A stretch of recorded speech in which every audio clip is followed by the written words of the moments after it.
All right, Metro fans, get ready to dive deep because today we're not just talking about a game, we're talking about a story, a sprawling, suffocating, and utterly captivating journey into the depths of human survival. We're talking about Metro 2033. Imagine this. The year is 2033. 20 years ago, the world ended, not with a whimper, but with a bang. A nuclear bang that scorched the surface of the Earth, leaving behind a frozen, irradiated wasteland. Humanity, or what's left of it, has retreated. Where? Into the vast, echoing, claustrophobic tunnels of the Moscow Metro. Our story begins in the before times. The year is 2013.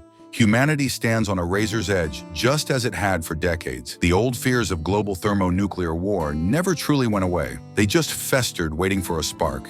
We don't know who fired first. Does it even matter? The result was the same. In a single day, which survivors would come to call the Great Fire, the world above burned. Billions perished in moments. Civilization was reduced to ash and radioactive dust.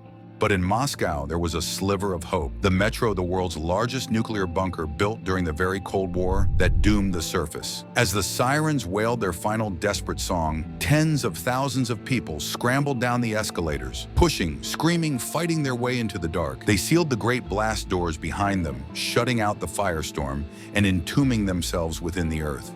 The first years were chaos, a brutal, lawless ag. Food, medicine, clean water, all were currencies paid for in blood. Stations became isolated, starving islands in an ocean of darkness. Knowledge of the old world began to fade. Engineers died, doctors ran out of supplies, and children were born who had never seen the sun. They called themselves the children of the Metro.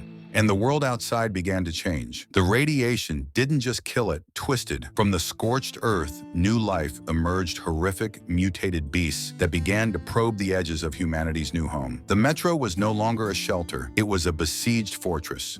Out of this brutal crucible, a new society was forged. Humanity, as it always does, began to organize stations banded together, forming new nations, new ideologies, all competing for space and resources along the steel tracks.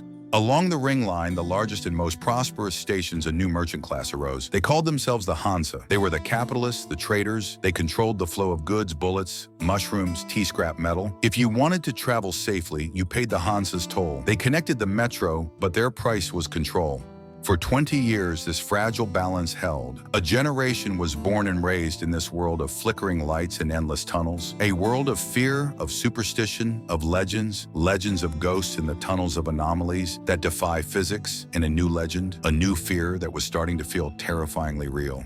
The history of the Metro is a testament to human resilience, but it is also a cautionary tale, a story that shows that even when we lose everything, we bring our old hatreds and our old fears with us into the dark. And sometimes the greatest monsters aren't the ones with claws and fangs, but the ones we see in the reflection when the tunnel lights flicker out.